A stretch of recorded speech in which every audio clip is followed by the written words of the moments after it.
Hello friends, in this video I will discuss objective type questions MCQ on MPLRC. Okay so इस lecture में मैं chapter 1 से जितने भी आए हुए ऑब्जेक्टिव टाइप क्वेश्चंस हैं उनको डिस्कस करूँगी. मोस्टली रिपीटेड होते हैं बट अगर आप इनको एक बार कर लेंगे तो there is a higher probability कि आपका एक भी सवाल इस एरिया से गलत ना हो. तो स्टार्ट करते हैं. पहला सवाल देखते हैं. ये बोलता है the date of commencement of agriculture year and revenue year shall be appointed by. ठीक है, तो date of commencement agriculture year कहाँ दे रखा है 2C में एंड रेवेन्यू ईयर 2V में दे रखा है. तो ये कौन अपॉइंट करेगा? तो इसको स्टेट गवर्नमेंट अपॉइंट करेगी. ठीक है, तो इस एक्सप्लेनेशन भी दे रखा है कि यहाँ पे भी स्टेट गवर्नमेंट दिखाई देगा आपको, यहाँ पे भी स्टेट गवर्नमेंट दिखाई देगा आपको. सेकेंड क्वेश्चन कहता है dash is not defined in the code. इस कोड में क्या डिफाइन नहीं है? तो ऑर्किड्स डिफाइंड है सेक्शन 2 में. कॉर्पोरेट सोसाइटी भी आपको मिल जाएगी. अरियर्स आपको सेक्शन लाइक 141 में मिलेगा. ओके, एंड एलुवियन ये आपको डिफाइन नहीं मिलेगा. नेक्स्ट देखते हैं the agriculture does not include. Agriculture में क्या क्या इंक्लूड नहीं है? ठीक है, तो हॉर्टिकल्चर इंक्लूड होता है, बीजा प्लांटेशन इंक्लूड नहीं होता है, grass used in roof making include होता है एंड फॉडर ग्रास इंक्लूड होता है. तो एग्रीकल्चर की जब आप डेफिनेशन पढ़ेंगे तो आपको देखने को मिलेगा कि ये सारे horticulture, grass used in the roof making, ये आपको देखने को मिलेगा, फॉडर ग्रास सब मिलेगा, लेकिन बीजा प्लांटेशन आपको कहीं इस डेफिनेशन में फॉल करता हुआ नहीं दिखाई देगा. Next is when did MPLRC came into force. ये सवाल काफ़ी बार पूछा जाता है. तो ये तो अगर आप MPLRC पढ़ रहे हैं तो आपको याद हो चुका होगा अभी तक कि 2 अक्टूबर 1959 को फोर्स में आया था MPLRC. ओके, नेक्स्ट देखते हैं. नेक्स्ट सवाल है question number 5. Agriculture does not include. Repeated question, इसके पहले हमने किया है. गार्डन प्रोड्यूस है, आता है एग्रीकल्चर में. बीजा प्लांटेशन नहीं आता है. टचिंग ग्रास आता है. ग्रेजिंग ग्रास आता है. Options are different but answer वही है, बीजा प्लांटेशन नहीं आता है. नेक्स्ट है बीजा improvement means. So improvement means and includes. Improvement में क्या क्या आता है? तो 2J में आपको इम्प्रूवमेंट डिफाइन मिलेगा. इसमें construction of tanks, wells, water canals, the planting of trees भी इम्प्रूवमेंट में आता है और इरेक्शन ऑफ बिल्डिंग्स भी इम्प्रूवमेंट में आता है. But so all the above is the right answer. The construction of tanks, wells, water canals, planting of trees, erection of buildings सब इम्प्रूवमेंट में आता है. तो आप जब 2J में इम्प्रूवमेंट की डेफिनेशन पढ़ेंगे तो ये आपको सारी चीज़ें उसमें इंक्लूडेड मिलेंगी. नेक्स्ट क्वेश्चन है agriculture year means the year commencing on. तो ये हम कर चुके हैं एग्रीकल्चर ईयर, ये हम कर नहीं चुके हैं, लेकिन आगे ये क्वेश्चन काफ़ी बार रिपीट होगा तो मुझे लग रहा है कि हम कर चुके हैं. बट एग्रीकल्चर ईयर में कब से कमेंस माना जाएगा? तो 1 जुलाई से माना जाएगा. ये डेट आपको याद करनी है. और जब आप एग्रीकल्चर ईयर पढ़ेंगे कहाँ लाइक 21E में जो डिफाइन है तो आपको दिखेगा वहाँ पे कि 1 जुलाई की जो डेट है उससे एग्रीकल्चर ईयर कमेंस माना जाता है. फिर एग्रीकल्चर में क्या इंक्लूड नहीं होगा? हॉर्टिकल्चर होगा, planting and upkeep of orchids होगा, the reserving of land for fodder, grazing and touching grass ये होगा, फॉरेस्ट ऑफ बिग बुशेस नहीं होगा. प्लस इसके पहले हमने देखा था कि एक बार पूछा जा रहा था बीजा प्लांटेशन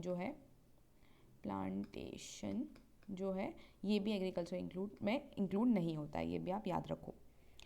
नेक्स्ट है कि agriculture includes betel leaves and water nut produce. ठीक है, तो आंसर क्या होगा कि क्या ये सही है, क्या ये गलत है, या only pedi, wheat and pulses include होते हैं, टिल टुडे नॉट इंक्लूडेड? क्या आंसर होगा? तो जब हम एग्रीकल्चर की डेफिनेशन पढ़ते हैं तो वहाँ पे आपको अपरेंट दिखाई देता है कि includes betel leaves and water nut and garden produce. ठीक है, तो बीटल लीव्स मतलब पान और वाटर नट्स मतलब सिंघाड़ा, वो इंक्लूड होते हैं. Next is rent means as defined in 2(1)(t) in CG land revenue code. अब यहाँ पे छत्तीसगढ़ का भी सवाल इंक्लूड है। तो रेंट में क्या है, तो मनी और kind payable on account of use of land rent में आते हैं, और ये MP के लिए भी सेम अप्लाई होता है। अब एग्रीकल्चर ईयर बिगिन कहाँ से होता है, हमने पढ़ा कहाँ से, जुलाई। 2(1)(e) में एग्रीकल्चर ईयर डिफाइन है। एग्रीकल्चर में क्या इंक्लूड नहीं होगा, तो रिपीटेड क्वेश्चन है, फॉरेस्ट ऑफ बिग बुशेस नहीं इंक्लूड होगा। नेक्स्ट क्वेश्चन है, to cultivate personally does not means to cultivate on one's own account. Okay, so जो टू कल्टिवेट पर्सनली Z2 में आपको डिफाइन मिलेगा, और वहाँ पे आप देखेंगे तो कल्टिवेट का मतलब ये नहीं होता कि अगर आपने servant on wages payable in crop shares में कराया है तो वो कल्टिवेट पर्सनली में नहीं आएगा। ओके, मतलब अगर आप by the labour of any member of one's family तो कल्टिवेट पर्सनली में आएगा। By hired level labour under one's personal supervision आएगा। By hired labour under personal supervision of any member of one's family आएगा। लेकिन to cultivate personally में servants on wages payable in crop share नहीं आएगा। जैसे यहाँ पे आप देख रहे हैं टू कल्टिवेट पर्सनली, तो इसमें क्या क्या है, one by one's own labour, अगर अपनी खुद की लेबर लगा के आपने कल्टिवेट किया है तो कल्टिवेट पर्सनली की डेफिनेशन में आता है।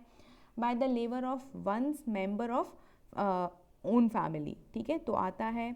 Servant on wages payable in cash और kind but not in crop share, अगर आप क्रॉप में शेयर दे देते हैं तो वो कल्टिवेट पर्सनली में नहीं आता।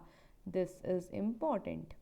by hired labor under one's personal supervision or the personal supervision of any member of the family, ये भी आता है, ठीक है। Next question, from which date MPLRC was enforced, हमने पढ़ा 2 अक्टूबर 1959 से ये एनफोर्स हुआ है। नेक्स्ट क्वेश्चन रिपीट है तो थोड़े से बोरिंग है, लेकिन बार बार सुनने से आपको याद रहेगा। एग्रीकल्चर ईयर कब से स्टार्ट होगा, 1 जुलाई से। एग्रीकल्चर ईयर डिफाइन कहाँ है, 2(1)(e) में। On which date MPLRC came into force, 2 अक्टूबर 1959। नेक्स्ट क्वेश्चन, हाँ, व्हेन वाज MPLRC मेड, तो ये तो बहुत ही बेसिक सवाल है कि ईयर कौन सा है, 1959 है। ओके, सो नेक्स्ट क्वेश्चन ये बोलता है dash is not define in the code, ये भी हम पहले कर चुके हैं, क्या डिफाइन नहीं है। ओके, सो ऑर्किड्स डिफाइन है, कॉर्पोरेट सोसाइटी डिफाइन है, एलुविन डिफाइन नहीं है, और अरियर डिफाइन है, ठीक है। अरियर सेक्शन 2 में डिफाइन है, सेक्शन 141 में डिफाइन है। When does revenue year commence, अब यहाँ पे रेवेन्यू ईयर कब कमेंस होता है, तो 1 अक्टूबर को कमेंस होता है, ठीक है। अब अगर आप रेवेन्यू ईयर की डेफिनेशन पढ़ेंगे जो कि 2(1)(v) में दे रखी है, उसमें आपको कोई डेट नहीं दिखाई देगी और लिखा मिलेगा बाय नोटिफिकेशन। ओके, सो ये कन्वेंशन है कि इसको 1 अक्टूबर से बना दिया गया है। Next is when does agriculture year commence, 1 जुलाई। अब तक तो याद हो गया होगा, ये भी याद हो गया होगा कि एग्रीकल्चर ईयर 2(1)(e) में डिफाइन है। नेक्स्ट क्वेश्चन, MPLRC कब बनाया गया था, 1959 में बनाया गया था। Next question, which of the following is not timber, तो 2(1)(z) में टिम्बर डिफाइन है, आप टिम्बर देख सकते हैं। ये जो साइंटिफिक नेम है ये बहुत डिफिकल्ट है याद करना, लेकिन जो नॉर्मल लेमन लैंग्वेज के नेम हैं, जो इनके कॉमन नेम हैं, ये याद हो जाते हैं, जैसे कि चंदन, हल्दी, अर्जुन, टेंडो, देन आपका बीजा, शीशम, साल, सागवान, ठीक है, जैसे आई थिंक सावान बोलते हैं, तो सावन की लकड़ी आई थिंक। सो ये सारे आपके टिम्बर में इंक्लूड होते हैं। सवाल है क्या इंक्लूड नहीं होता है, तो ऑप्शंस देखो, बबूल कहीं आपको नहीं दिखेगा तो बबूल इंक्लूड नहीं होता है। तो इसका एक और रीज़न है, अगर आपने बबूल का पेड़ देखा होगा तो बबूल का पेड़ बहुत ही फ्रेजाइल सा होता है, और उसमें बहुत सारे कांटे होते हैं, बहुत छोटी छोटी पत्तियाँ होती हैं, और उसकी जो टिम्बर होती है वो बहुत ही पतली होती है। तो वैसे भी आप ऑड वन आउट कर सकते हैं कि लाइक टिम्बर में तो नहीं आना चाहिए, बिकॉज टिम्बर का कहीं ना कहीं पर्पस ये होता है कि उस लकड़ी को यूज़ किया जाए, और बबूल की लकड़ी आई डोंट थिंक सो कि वो यूज़ होती भी होगी किसी मेजर चीज़ के लिए, जलाने में यूज़ होती हो तो हो सकती है, अदरवाइज़ कुछ चीज़ के लिए नहीं हो सकती। सो ये जो लकड़ियाँ हैं आई थिंक ये सारी की जो टिम्बर है थोड़ी सी मजबूत होती है, और इस तरीके से हम याद रख सकते हैं, दो it is not the exhaustive interpretation of the section, but for the sake of remembering it you can like remember in this way that बबूल तो वैसे भी इंक्लूड नहीं हो सकता। नेक्स्ट इज़ MPLRC कब एनफोर्समेंट में आया था, 2 अक्टूबर 1959 को आया था। Next is that under MPLRC land includes following, तो लैंड में क्या क्या इंक्लूड होगा, तो 21K में आपको लैंड डिफाइन मिलेगी, और आप उसमें देखेंगे कि स्टैंडिंग और फ्लोइंग वाटर लैंड माना जाता है, माइंस लैंड मानी जाती हैं, मिनरल्स लैंड मानी जाती हैं, मतलब ये तीनों चीज़ें लैंड मानी जाती हैं। देन आपका MPLRC, फिर तो आप देखें कितनी बार ये सवाल आया है तो कितना इंपॉर्टेंट है, सो ये तो आप भूलेंगे ही नहीं अब, नहीं राइट, कि 2 अक्टूबर 1959 को एनफोर्समेंट में आया था MPLRC। Next question is agriculture does not include, agriculture में क्या नहीं इंक्लूड होता, तो ये भी काफ़ी बार सवाल है, डिफरेंट ऑप्शंस हैं, लाइक कई बार बीजा प्लांटेशन से सवाल पूछते हैं, कई बार पान एंड वाटर नट से सवाल पूछते हैं। अब यहाँ पे क्या ऑप्शंस दे रखा है कि वाटर नट तो इंक्लूड होते हैं, ग्रास क्रॉप्स इंक्लूड होते हैं, देन फ्रूट क्रॉप्स जिन्हें हम फलोद्यान बोलते हैं ये भी इंक्लूड होते हैं, बट टी गार्डन इंक्लूड नहीं होते हैं।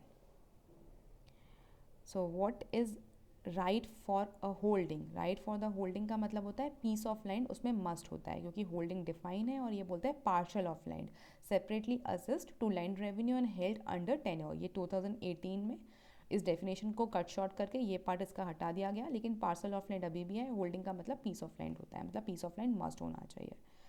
Then again same question, revenue year कब स्टार्ट हुआ था, तो रेवेन्यू ईयर 1 अक्टूबर को स्टार्ट हुआ था। डिफाइन कहाँ है, 21B में डिफाइन है। रेवेन्यू ईयर कमेंस कब हुआ था, तो 1 अक्टूबर को कमेंस हुआ था। Next same question, next question is market value means, नया क्वेश्चन है, मार्केट वैल्यू में क्या माना जाएगा, तो मार्केट वैल्यू आप देखेंगे तो सेक्शन 2(1) का OA में डिफाइन है, और ये बोलता है कि इसमें क्या क्या मीन्स हैं, तो the market value fixed by government and market value fixed by parties, ये सब आता है, सॉरी ये सब नहीं आता है, और क्या आता है, the value of land assessed according to guidelines issued by collector, तो यहाँ पे मार्केट वैल्यू की डेफिनेशन देखो, means the value of land assessed according to guideline issued by collector, guidelines collector के द्वारा इशू कर की जाएंगी, उसमें जो गाइडलाइंस में लिखा हुआ है उसे हम मार्केट वैल्यू मानेंगे। Okay, so market value means the value of land assessed according to guidelines issued by collector. So this was the last question. Okay, so in questions को करके जाइए, मोस्टली अब 5 क्वेश्चन आते हैं, चाहे हायर जुडिशरी हो चाहे लोअर जुडिशरी हो, अगर आप एनालिसिस करेंगे तो आपको पता चलेगा कि हर साल एक क्वेश्चन सेक्शन 2 से आता ही आता है। ओके, सो अगर आप इस वीडियो को अच्छे से देखते हैं, सारे डेफिनेशंस को अच्छे से पढ़ते हैं, तो आपका 1 नंबर तो पक्का। Thank you for watching.